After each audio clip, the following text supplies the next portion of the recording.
It's Celebrity MasterChef. If you're going to do something good, you might as well do your damnedest and try and win it. These celebrities are all passionate about food. I'm always in the kitchen and I love food.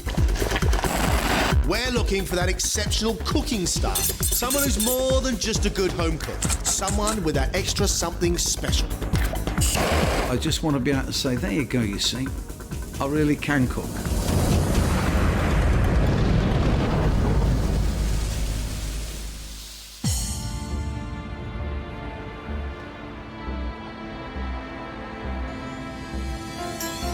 These 6 celebrities believe they've got what it takes to become MasterChef. But who will really have the talent? To find out, they must survive 3 rigorous tests.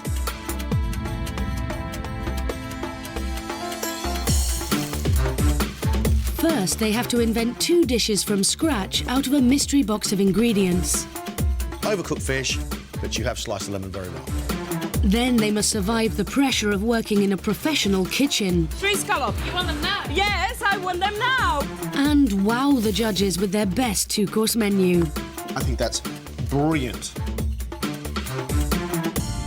But after all of that, only 2 of them can make it through to the quarter-finals.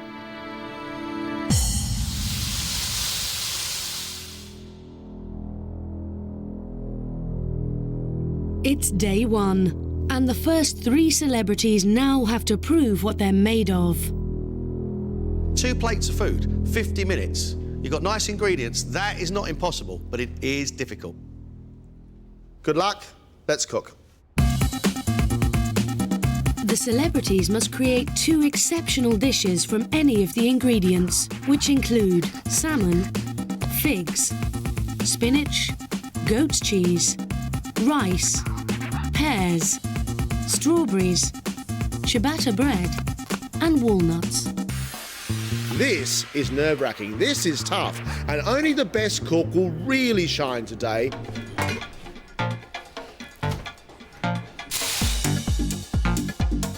Ian Bleasdale, we know as a paramedic in casualty. He has been doing that job for 19 years. I wonder how much cookery he has actually had time to do. I think my food style is, like me, pretty simple and basic. I'm not frightened of experimenting. My God, there's been disasters. But this is different. It's got to be right. Can you tell us what you're going to cook for us? I'm just going to do a really simple green salad and some goat's cheese. And with the salmon?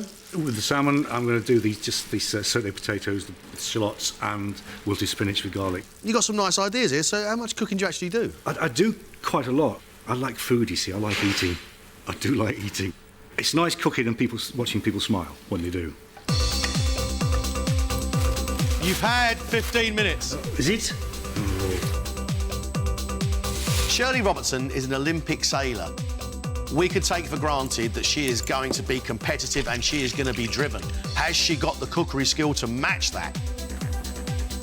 I would be a kind of chuck it together kind of cook.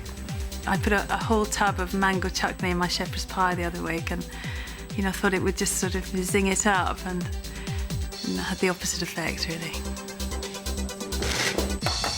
Tell us about this desire to be a MasterChef. I like to win and I like a challenge, but normally in my real life, I practice a lot and I know what I'm doing. There's such a lot of different ingredients, I'm a bit overwhelmed by them all. You've got 20 minutes left. 20 minutes. My cooking style is quite rough and ready, really. It's kind of a mess, but it comes together at the very end. Paul Martin presents Flogger. We know he travels up and down the country, which means that he has to eat out in restaurants all the time. But how often does he cook for himself? You came out the block sprinting, Paul? Yeah, I saw the figs and I thought, I know what to do with the figs. I thought I'd get some cheese on them. Good. Fingers crossed. OK, do you think you've got the necessary skill to take you all the way? I don't know. I really don't know what the competition's like. I think, it's pretty good. You've got 5 minutes. God help us.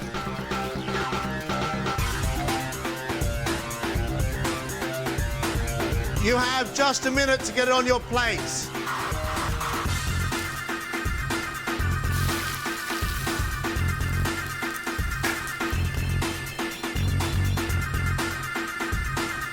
That's it, ladies and gentlemen. Your time is up.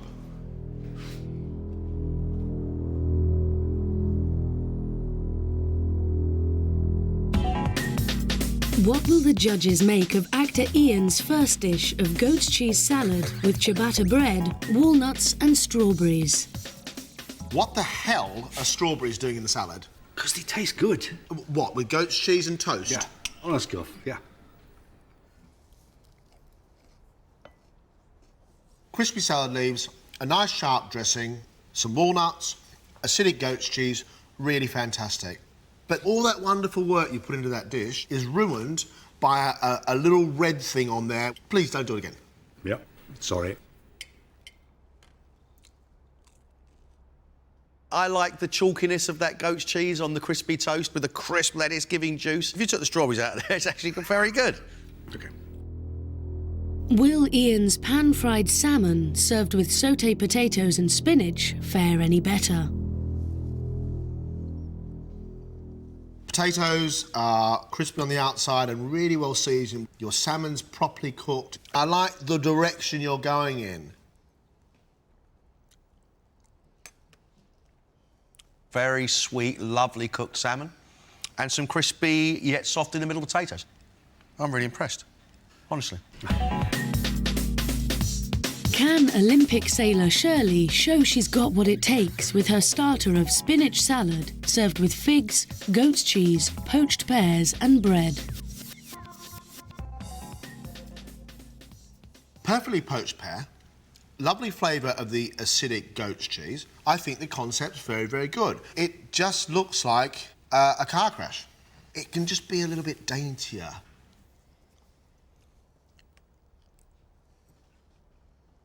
Lovely flavours.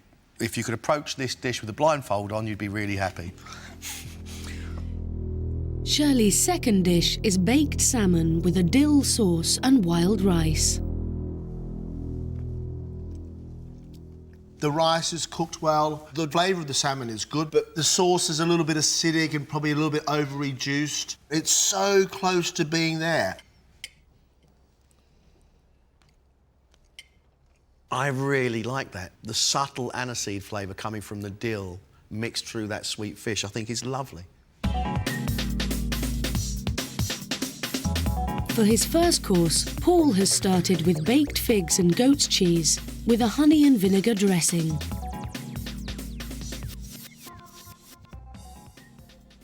You've got your flavours bang on because you've got that lovely honey sweetness and the syrup that goes with it. Lots and lots of pepper, the acid that comes with that goat's cheese. I think it's delicious. Oh, thank you. I think your balance is absolutely right. It would have been so easy to go too sharp or too sweet. It's good. Very good. Thank you. Paul's second dish is fried salmon garnished with dill and served with a potato rosti.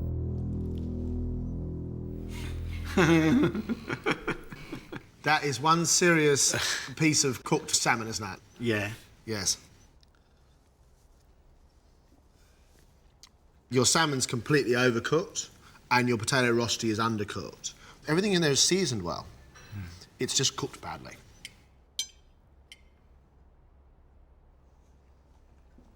Overcooked fish, undercooked potato, but you have sliced the lemon very well. Off you go. We will see you soon.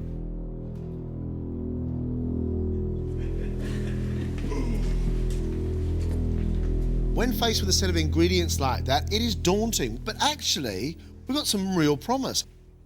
Shirley most certainly understands flavour combinations. The idea of taking that salmon and wrapping it into a parcel with the dill and the lemon, that's a heightened skill. And I like the combinations of the pear and the fig and the goat's cheese. But they were lumped on there in big chunks as big as your head. I mean, it was ugly. It did look like I just chucked everything on the plate, which kind of had done. Ian's salmon was very well cooked. We had little fried potatoes and we had spinach with garlic. I thought that was great. And that salad with the goat's cheese across the toasted bread, really nice. The strawberries I can't forgive. The strawberries in the salad, what was I thinking of? Paul's an interesting case. Those figs with the goat's cheese on and that dressing you made was very nice. But the salmon, well, that is almost cremation time. It was so overdone. Rosti, the size of a hockey puck, raw on the inside, charred, almost burnt on the outside. My main course was an absolute disaster. I knew it as soon as I started burning the fish. There's 2 big rounds to go. Their experience in the professional kitchen tomorrow is going to be a massive eye-opener. I'm really excited about the professional kitchen. I can't wait. I've often looked in kitchens and thought, how on earth do they produce all that food? We're going to see, aren't we, tomorrow? I'm nervous, I'm very apprehensive. We're actually cooking for people who are paying for this food. It's got to be right.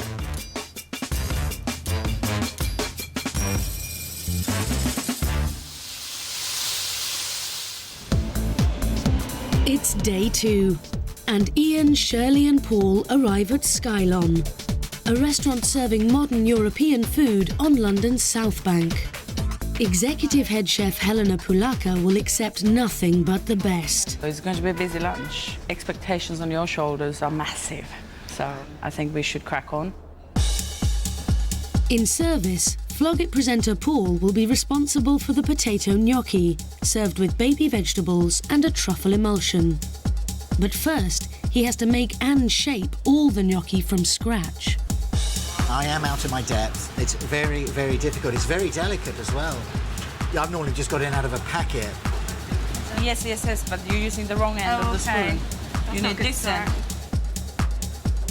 Olympic sailor Shirley is in charge of the perfectly balanced dish of pan-fried scallops with artichoke puree, Jerusalem artichokes and a lemon fennel drizzle. I'm a bit worried about the presentation because the comments yesterday was how my food looked like a car crash. Casualty actor Ian's making a technically demanding main of poached duck breast served with Savoy cabbage, a crispy duck leg and a meat choux. I'm very daunted about this dish. It's such a lot to do. And you don't want to get it wrong. This is a lot harder than acting. Ready for service. It's 12 o'clock and the diners start arriving. OK, start away 224, please. That's 1 scallop, Shirley. Yes, chef. Shirley is first to get an order for her scallop starter. How long for them, huh? 3 scallops. You want them now? Yes, I want them now. What we are dreaming here about? The scallops are getting cold, Shirley. Can we go a bit faster, please? Yes, chef. She's a little bit scary.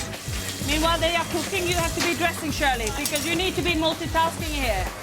After struggling with presentation yesterday, can she plate a perfect dish? It's a bit thick. Start again, Yeah, we start again now. Another plate, please, chef. How long for the gnocchi, Paul? 1 minute.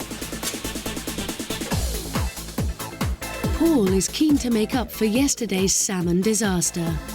I want to prove that I can cook a decent meal today and not panic. Let's go. I'll give it to you. This one, chef? Yeah, you want to dress it yourself? Yes? Yes, I'll Thank make you. it nice, chef. I'll make it good. With Helena watching his every move, can Paul bring together all the components of his gnocchi dish? Yeah. Put some leeks in there. You forgot the leeks, huh? Forgot the leek, chef, yeah. Now you have to add the leeks. It looks like it's out of the plate, huh? Yes, yes. With Paul and Shirley struggling, the pressure's on Ian, who has the first orders in for his duck. Sanash, 1 duck, please. For how long? 1 second, chef. 1 second. 1 second is like this.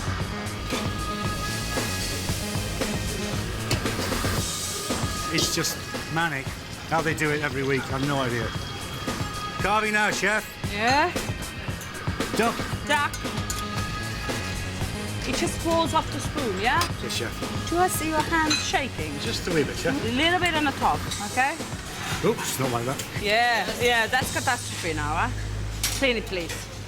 It's got to be perfect. It's got to be absolutely spot on, and I'm not there yet.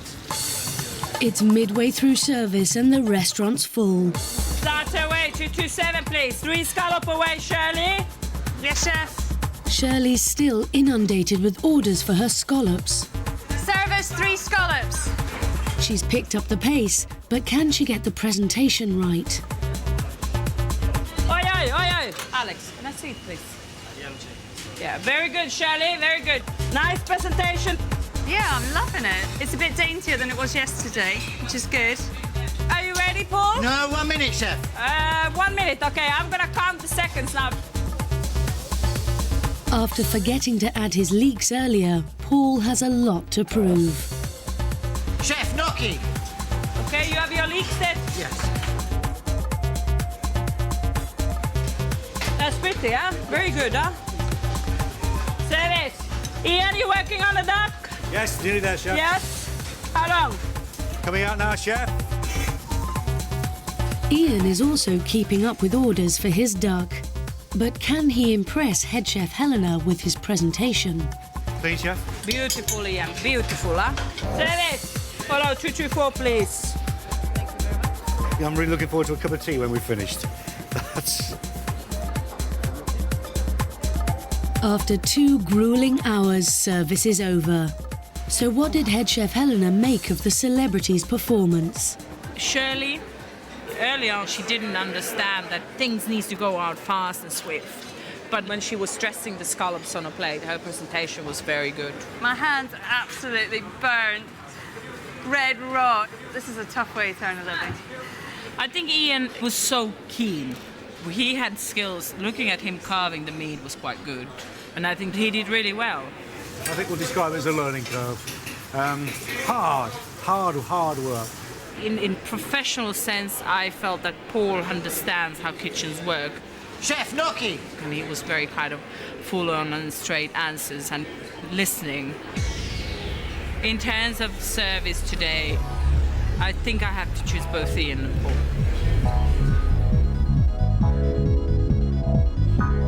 Now they're straight back to MasterChef HQ to show how their experience has improved their own cooking.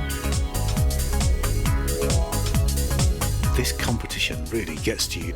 You think, oh, yes, I can cook a bit, but it's serious stuff. My wife would be over the moon if I got through. She'd be proud of me.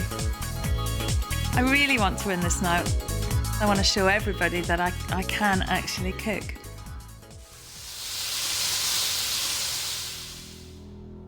Hopefully, you're going to draw on the experiences you've had in this competition so far. What we want to see is some progress. 1 hour, 2 plates of food, one of you will go through. Let's cook.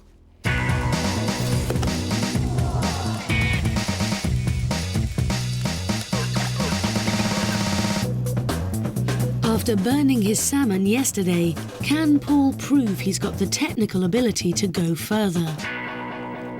What have you got to do to get yourself through this round? I've got to cook you a meal like a professional chef would cook it. That's how good I want it to be. I know I got my timings wrong yesterday.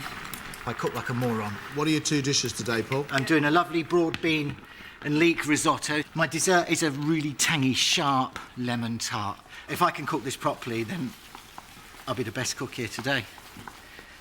Hey!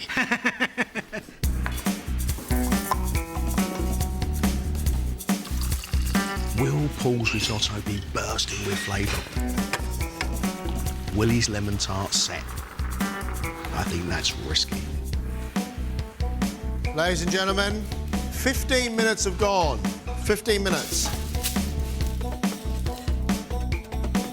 Yesterday, Olympian Shirley's presentation let her down.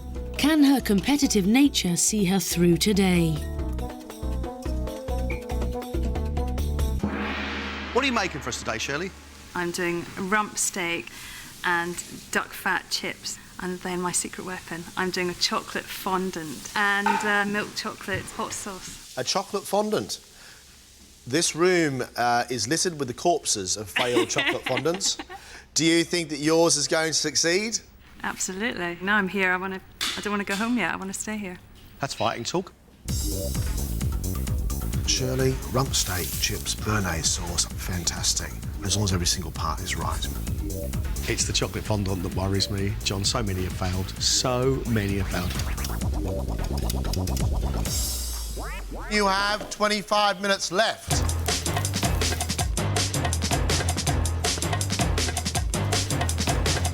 Can actor Ian overcome yesterday's slip-up of strawberries in his goat's cheese salad by showing that he can successfully combine flavours in his own 2 courses? No strawberries today? No, I couldn't get any. Thank goodness for that. Tell us what you're cooking for us. Simple sautéed cep mushrooms with Cox's orange on walnut bread. Mushrooms and apples on toast. And for main course, sirloin of venison with mash and cabbage with juniper berries and stuff like that. Classic hearty fare. Let's hope so, yeah. Ian, drive and determination are fairly important in this competition. Yes. Are you up for it? Absolutely, not half, yeah. I don't want to leave. Yesterday, we had strawberries in the salad. Today, we've got apples with mushrooms on toast. What for?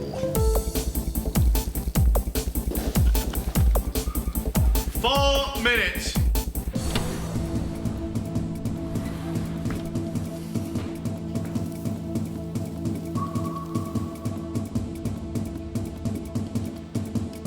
Two minutes.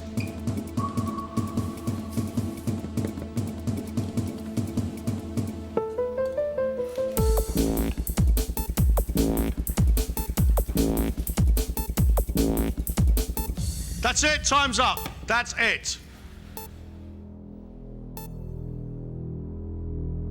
Shirley has made steak and chips with a béarnaise sauce and salad, followed by a chocolate fondant with chocolate sauce and berries soaked in Cointreau. Your flavours are really, really good. But the steak, for me, has to be cooked a bit more, because it is a bit chewy.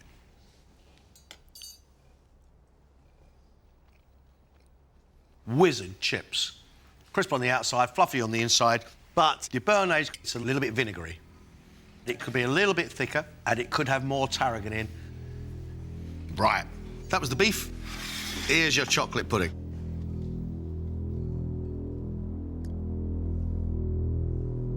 Wow. It's a chocoholic's absolute dream, isn't it? I mean, it's a thing of real indulgence. But I do question chocolate sauce on chocolate sauce.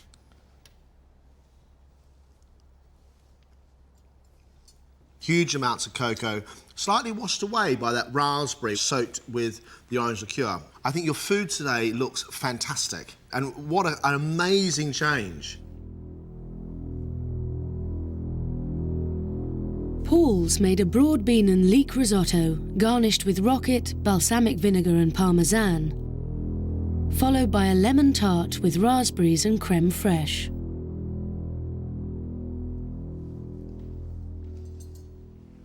Beautifully dense, creamy, beefy rice, which is then mixed with these broad bean, which is sort of slightly nutty.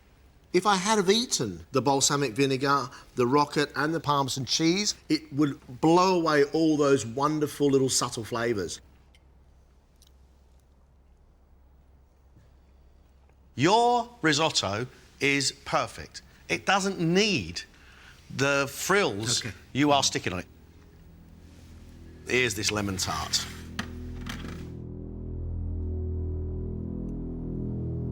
I think your flavours are perfect. But technically, it's an abomination. The issue is that your pastry on the bottom is not cooked enough and it's slightly soggy. The actual filling itself, it was bubbling when it came out of the oven and turned into scrambled egg, and you can see that by the texture. The lemon is sharp, not too sharp. It's not too sweet. Technicalities aside, that is a very, very good balance. Will Ian be successful with his flavour combinations of ceps and apple on toasted walnut bread with a fromage frais dressing, followed by venison served with mashed potato and Savoy cabbage with bacon and juniper berries?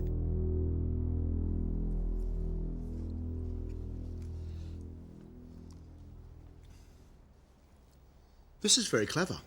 The toastiness of the walnuts goes with the apple. The meatiness of those mushrooms and the walnuts and the apple all come together to become something really, really interesting. Very, very few times do I become quite speechless by a dish. I applaud you on this one, Ian. I think that's brilliant. Brilliant.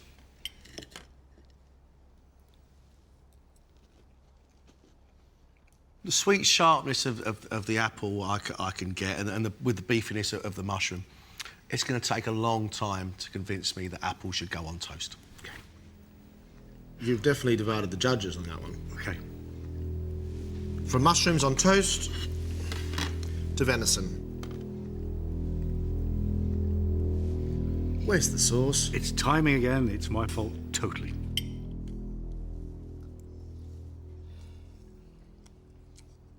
Beautifully made mash, creamy. The cabbage is well flavoured with the bacon and the juniper berries. Your venison is cooked beautifully, but it needs a sauce to make it come up. Absolutely. Yep. Kicking myself. That meat is cooked beautifully. We have 3/4 of a lovely, lovely, lovely dish. Well done. Off you go. Did it? Yours look cracking. This competition is getting really exciting. The standard of food is getting higher and higher. Paul did a really nice risotto and then decided to put huge slabs of parmesan all over it, and some rocket, and some balsamic vinegar. Reasons that only he will know. The lemon tart, as well flavoured as it was, it just wasn't quite right. I did get it wrong. I've cooked better tarts than that at home. Paul had issues today, and I think he had major issues yesterday. It will live long in my memory, you lifting up a whole fish on the end of a fork. Paul goes home. That leaves us Shirley and Ian. Shirley gave us great food today. Steak and chips and a béarnaise. Not the best béarnaise in the world. Great chips. And then she successfully made a chocolate fondant. I think chocolate on chocolate was overdoing the chocolate, but in saying that, the pudding itself was perfect. My fondant worked. I couldn't believe it. You know, when he cut it open and it just ran out. That was a beautiful moment. I think that Ian has the technical ability. I love the venison cooked so beautifully and the mashed potato done so well. But it so needed that sauce. Ian's fried ceps on toast with that sour but sweet apple. I think a real sort of stunning explosion of flavour I just thought was extraordinary. Really clever cooking, I think. I was unconvinced. The starter, I knew it was a risk. It was something I sort of made up almost. And I've tried it a couple of times at home and I thought, why not? I see it in terms like this. Shirley gave us a perfect, absolutely perfect chocolate fondant. Ian has failed to complete one of his dishes. He couldn't get his sauce up. And again, he's chucked fruit at a savoury dish.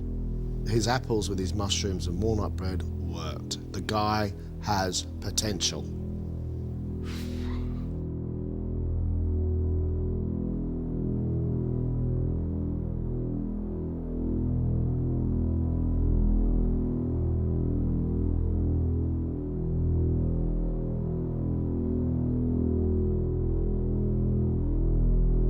We have made our decision. Our winner is Ian.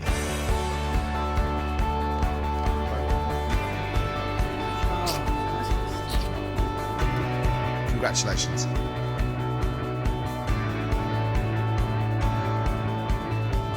Chuffed to bits. My meal was a bit kind of safe. Ian was really adventurous, and I suspect that's what got him into the next round. Yeah, I'm a bit disappointed. I'm feeling really happy because it's all over and it's been so stressful. I'm so chuffed. Yes. I don't know whether I'm pleased or scared. It's got serious. I want to win this. Wow. Doesn't happen to me, this. Wow. Yes. All right, let's do it. Ian will be back for the quarter-final. But up next, 3 more celebrities battle to join him. can definitely cope with the challenge, but what the result is of that coping, I have no idea. I've done gigs in front of hundreds, thousands of people, but to be honest, I'm feeling very, very nervous. I like to be in control of stuff. I deal with pressure quite well, so hopefully, you know, I'm going to wing it. I think that's what I'm going to do.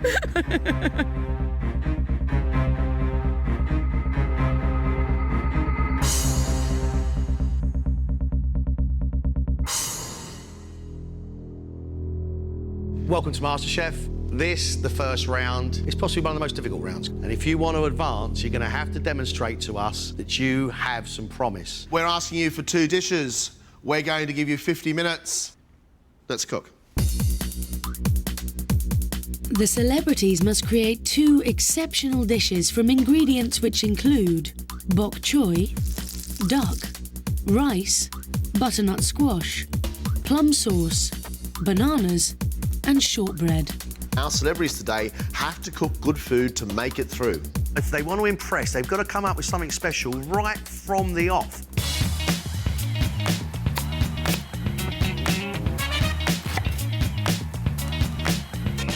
Stephen K. Amos, we know as a comedian. Will today be a joke, or will he be serious about really cooking for us? I don't particularly want to go out in the first round. Can you imagine the shame and embarrassment? My friends would never, ever come round for dinner anymore. Second round, a bit respectable. First round, no. Have you decided what it is you're going to make for us? Sort of African influenced, something with the chicken, with maybe a bit of spices. That chicken you're cooking with, would it be underneath the duck breast you've been slicing? Yeah, right. That's not good, is it? That's fine. You could do the same with the duck as you were going to do with the chicken. Absolutely. I want to try and introduce flavours that are maybe not westernised or Western influenced, but a bit of my own background and heritage.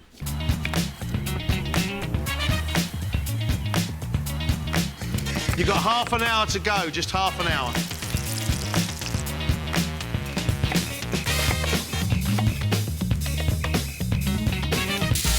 Gemma Bissek, she's a soap actress, but how good is her food going to be today? Will she wow us with her personality, or will she wow us with her food? I'm really, really afraid of meeting John and Greg because they're not afraid of telling you when your dishes are rubbish. So I'm just going to kind of bat my eyelids and be sweet, and hopefully my nice smile might get me through. I'm kind of starstruck meeting you two. I'm a big fan. Yeah, it is a bit scary. Please like my... Boys, Gemma's going through it the next round. Sorry, gentlemen.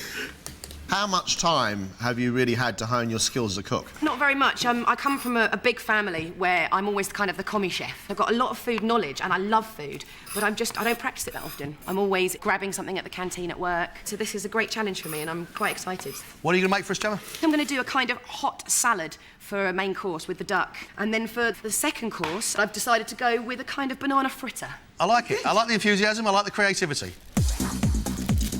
You have 20 minutes. Pete Waterman has worked with some of the biggest names in the music industry, but how creative is he going to be here today? I've eaten at 10 Downing Street. I've eaten at Buckingham Palace. I've been to the world's best restaurants. I've been brought up with food, as you can tell. Pete, we know that you're a very, very successful man. You've been busy all your life. How much time have you had to cook? Not a lot. I eat out 5 days a week and always have for 25 years of my life. So all this experience of going out to eat says that you've got a great palate, but how good a cook are you right now? I have no idea what that is. Right. I have no idea what that is. I have no idea what to do with that. So we're doing well. So all that's gone. So what are you going to do for us? I'm going to do a mash and I'm going to do the duck with some seasoning. That's one plate. No, the mash will be a dish on its own.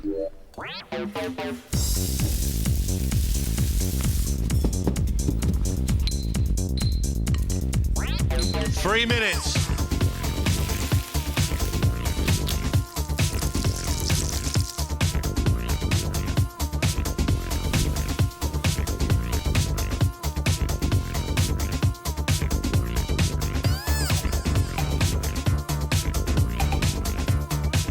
Ladies and gentlemen, step away from your bench. All done.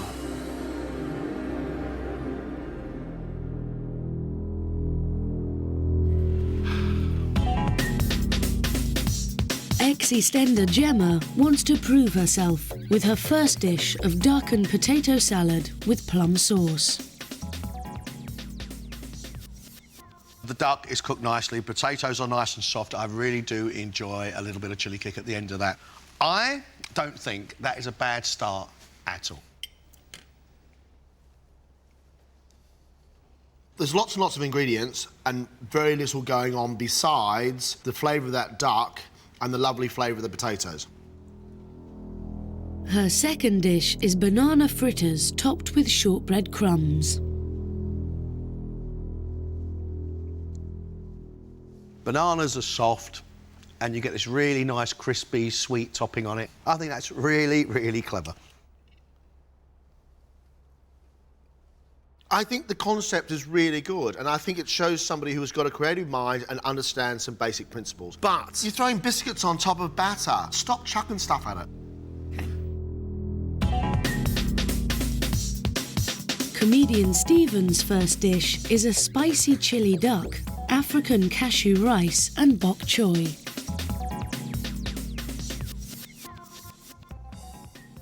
The chili heat is great. I really like the spiciness, and the sweetness of the cashew nuts works well with that spice and with that duck. I think it's not a bad start at all. Thank you very much.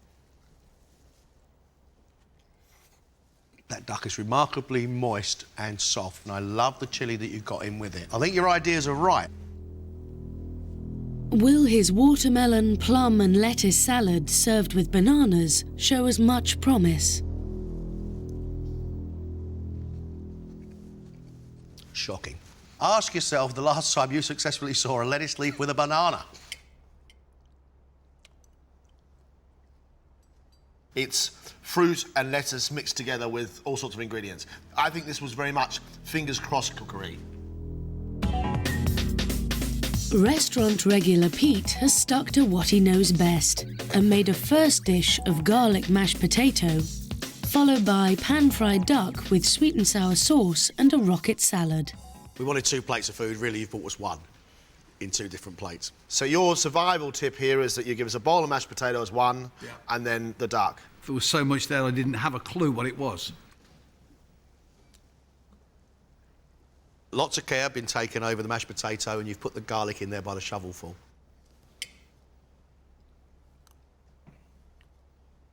It's rich, it's buttery, could probably do a little bit more seasoning, but leave the garlic out. Don't need it. Let's move on to what I would say the other half of the dish.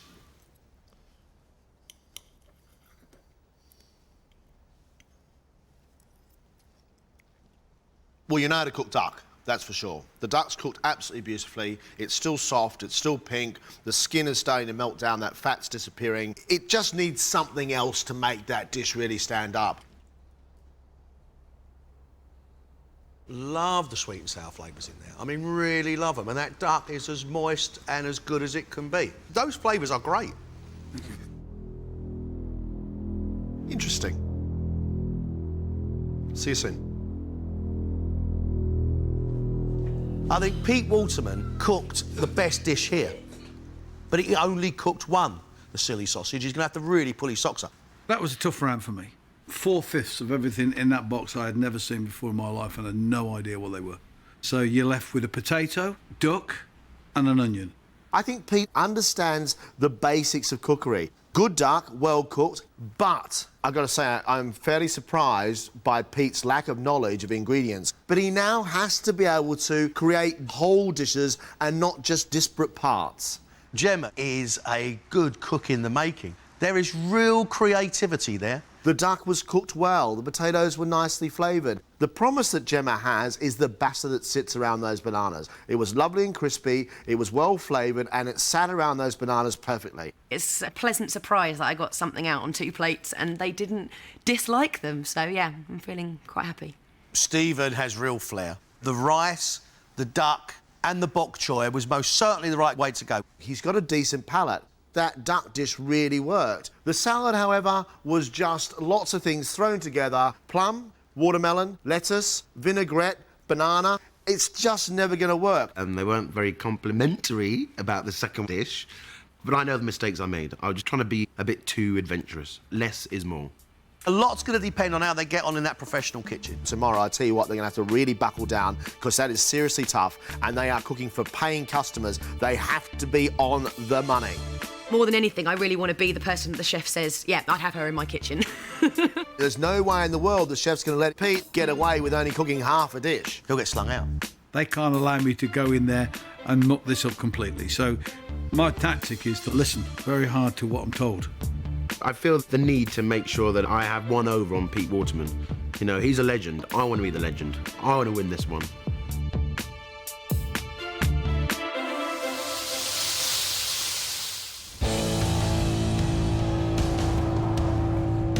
It's early morning and Stephen, Gemma and Pete arrive at Just St James in the heart of London's Piccadilly, a restaurant which serves modern British food. The celebrities will be working under executive chef Damien Ponderby. OK, right, we're going to get you into the kitchen today. We've got a busy lunch service and we've got a lot of work to do, so let's go ahead. Each of them will be responsible for one dish during lunchtime service. After yesterday's fruit salad disaster, Stephen is determined to make his starter of lamb sweetbreads, girole mushrooms, walnuts and frisee lettuce spot on. What I'm about to prove today is that I can take on board instructions. I'm just going to follow them to the letter. Also taking on board what the judges said. Less is more. Pete will be in charge of partridge, braised red cabbage, pomme anna and a puree of butternut squash. Butternut squash, eh? Yesterday, never seen one in my life. Here you are, a day later, 24 hours, and I'm cooking it for people to eat. Quite amazing. Gemma is making pancetta-wrapped monkfish, puy lentils, fish jus and an anise foam. I am quite daunted about cooking this for the first time, but we'll just have to see how it goes. I mean, trial and error. We don't have much time for that, really, do we? It's 12 o'clock and the lunchtime diners arrive. Listen up, please. Everyone ready? Service has started. We've got 1 sweetbreads, followed by monkfish. Yes, chef. Stephen is first to get an order. His sweetbread starter involves cooking and plating many different components, so he'll need to focus. I'm not quite sure what happens next. I've forgotten. All right, Stephen, you OK? I think I'm nearly there. You think you're nearly there? Have we got some walnuts in there? Not yet. I've got to crush the walnuts. Walnuts. Get the walnuts in there. Have we got some parsley in there? Not yet. OK, what's the next thing we're doing? The garnish? Oh, the yes. The thyme. The thyme. Put on the pass. Meanwhile, Gemma is also under pressure, juggling a run of monkfish orders that all have to be cooked to absolute perfection. So you're cooking 3 monkfish now, OK? Guys, I need 1 as soon as you can. 3 monkfish, but 1 as soon as you can. Yes, chef. Timer on now, chef. Lovely. OK, coming up on 1 monkfish to 36 now. But while plating up her first order, she's taken her eye off the ball. OK, see what we've done? Oh, sugar. We haven't paid attention to it. No, so we haven't paid attention. We can't use it. So get a new one on. Gemma. Yes, chef. I'll let you know how much that costs later. And then afterwards, I need 2 monkfish and 3 partridge. I thought, being an actress, you know, I might have the upper hand and be able to kind of be, you know, deal with the pressure, but you don't have the time for it. You don't have the time to even consider who you are or what your name is. Pete, 1 partridge. Pete's got the first order for his partridge. I'm waiting for the first partridge to fly, as you might say. Or it's the chef that's going to fly, one of the two. We didn't do the leg. OK, you didn't do a leg. Can I have a leg, please? When you've just started plating, you've got to make sure you've got all the components. If you don't have the components, then there's no use starting plating.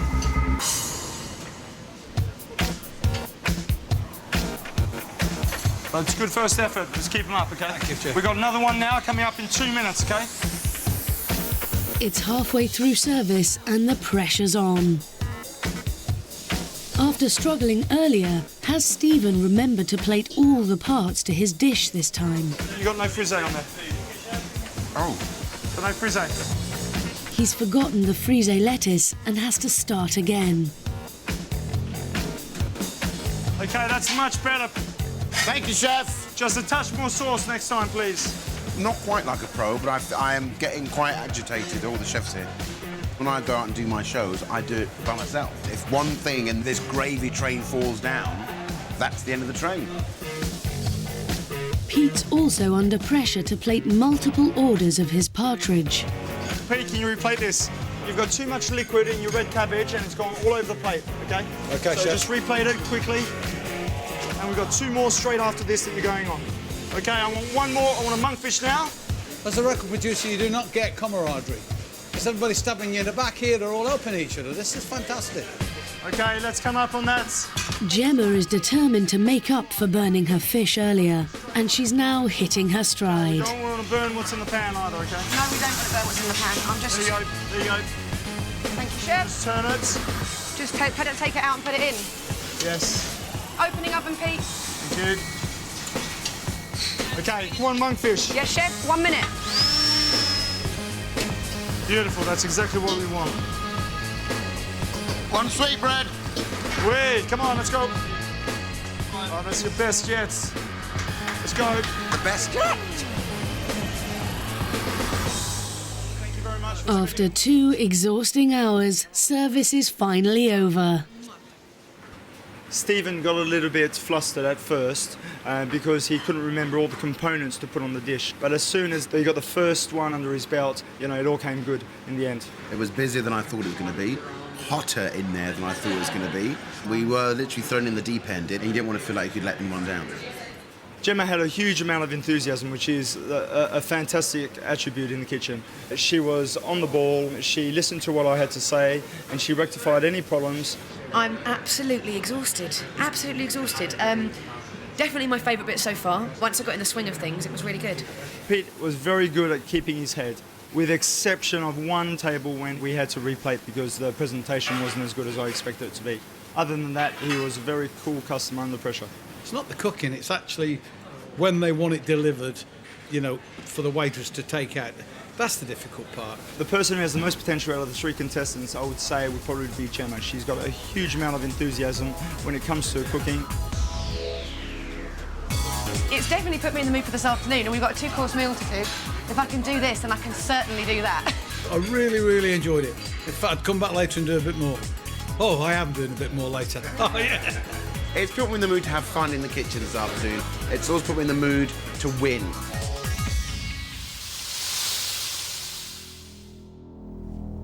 Welcome back. Ladies and gentlemen, 1 hour, 2 courses. Let's cook.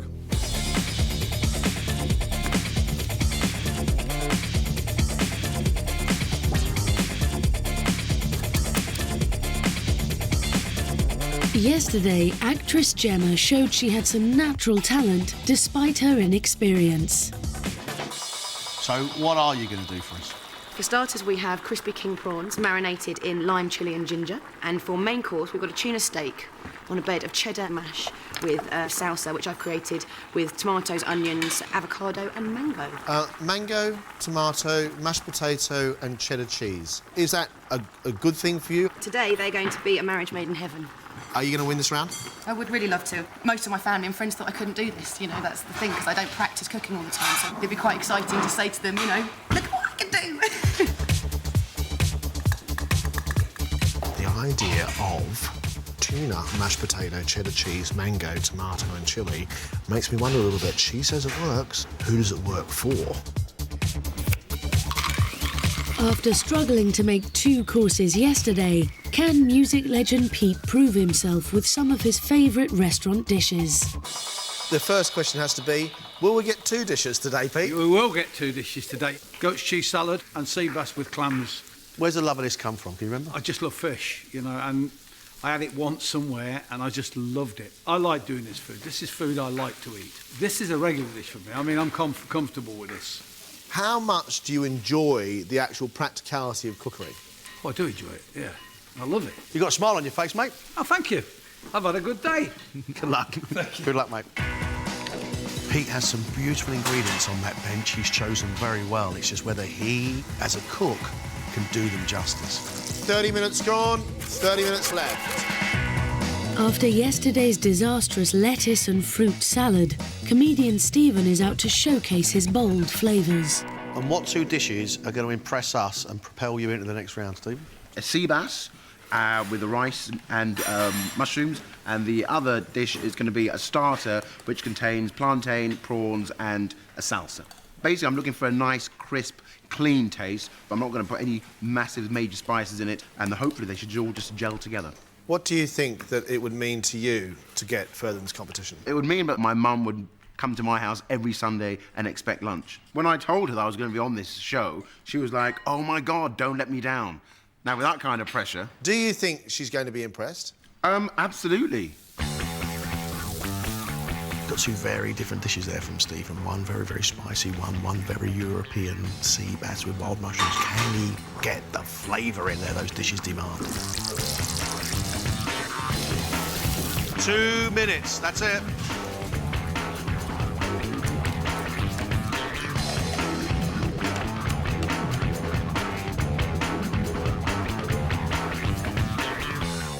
All done, all said. Step away from your benches, please.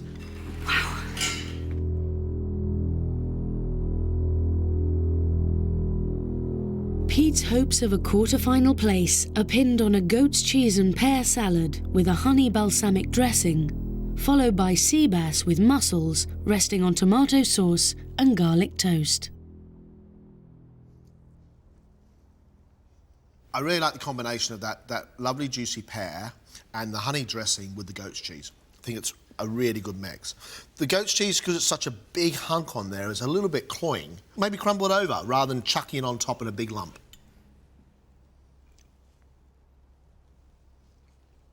I like that. It tastes a lot better than it looks. Let's move on to our sea bass.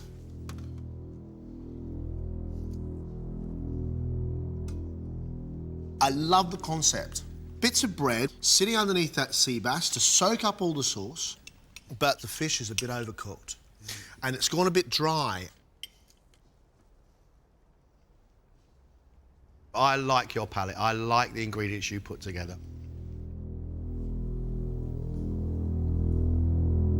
Gemma is hoping the adventurous flavours are spot on in her starter of crispy prawns with lime and chilli, followed by tuna steak with cheesy mash and mango avocado salsa. I think the flavours are almost there. I would prefer a bigger chilli kick because there's a lot of lime in there. It looks great. It's got to deliver in the flavour and texture the same way as it looks. The prawns are cooked perfectly, but if you're going to promise me crispy prawns, the outside have got to be lovely and crispy. Mm-hmm. That's the prawns, tuna mash and salsa.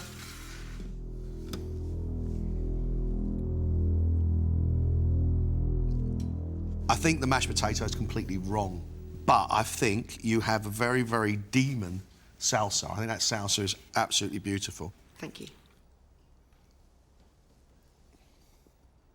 The mash and the tuna would have worked absolutely perfectly. Mm-hmm. The salsa and the tuna would have worked absolutely perfectly. Mm-hmm. You put the two together, it just doesn't work. You've got to not keep on putting stuff in. Yeah. Stephen is hoping to impress with the flavours in his Caribbean griddled prawns with tomato and plantain, followed by baked spiced sea bass with mushrooms and wild rice. I really enjoy the flavourings. I really enjoy the texture, that sort of squashy tomato, the sweetness of the pepper. I'm just slightly disappointed I can't taste the prawn.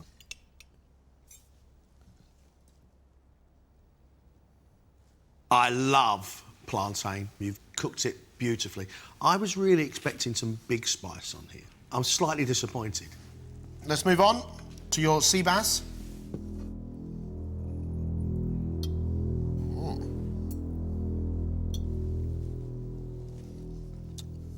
That piece of bass is cooked absolutely beautifully. It's soft, it's moist, it's stunning. The spicing on the outside is smoky and slightly spicy with chilli and suits the fish really, really well.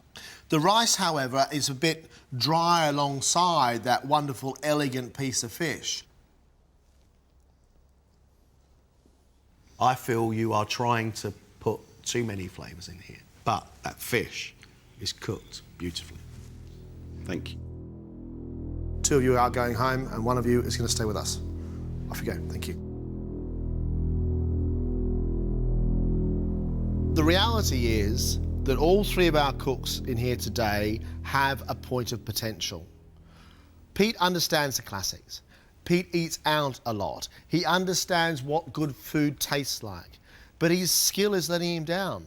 The fish, that centrepiece, was overcooked and it was dry. And he gave us a salad I thought was delicious, but far too big and hunky. You know, to stick a whole great big goat's cheese in the middle of a salad is... he doesn't eat like that, surely. In the first round, Pete only gave us one plate of food. So I think he had to have exceptional 2 rounds after that, and I don't think he has. I don't think Pete should go any further. I can go away from here and say to myself, well, I know what a good flavour is. I can see promise in Gemma. I think Gemma presents food very, very well, and I really enjoyed the starter. I don't think it needed the sour cream, and it was heavy, heavy with lime. The most exciting thing about Gemma's cooking today is that everything is cooked very, very well. The salsa is made very well, the tuna's cooked beautifully, the mashed potatoes made very, very well. All component parts are cooked very well. So she can cook food, it's whether she can blend flavours, that's the question. We actually had 2 dishes on a plate. Cheddar mashed mango tuna. I am a new cook, and if I can produce stuff to a standard that they actually think is reasonably good, then surely there's a lot more there to give. Gemma's put some nice things together today, John, but Stephen's a guy cooking from 2 cultures. I like the excitement, I like the prawn and the spicing, I like the use of plantain. When the 2 judges say to you the sea bass is beautiful, I mean, come on, I'm a young lad from Tooting. My fish shouldn't be described as beautiful, but it was. I really enjoyed the bass and I really enjoyed the plantain, but both the dishes in my mind were not complete dishes. Gemma at least admits that she doesn't cook very much and she's learning and she's a novice, but she's got the energy, she's got the drive, she's got the ambition. And that's what we need in this competition. But Stephen is an exciting cook, someone who's doing different flavours. That's the sort of stuff that could light up a competition.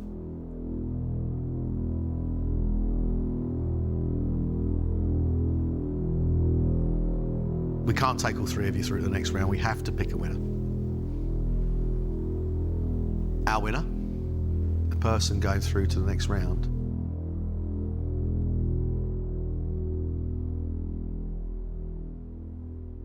is Gemma. Congratulations. Well done.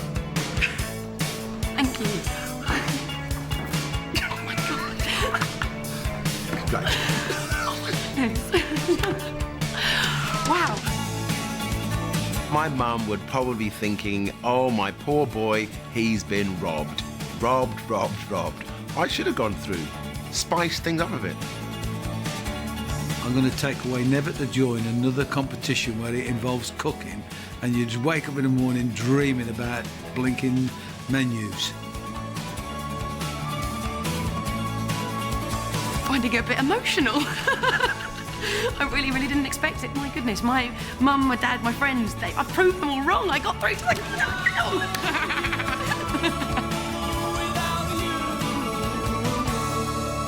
Gemma will join Ian in the quarter-finals when they'll battle against 2 other celebrity cooks.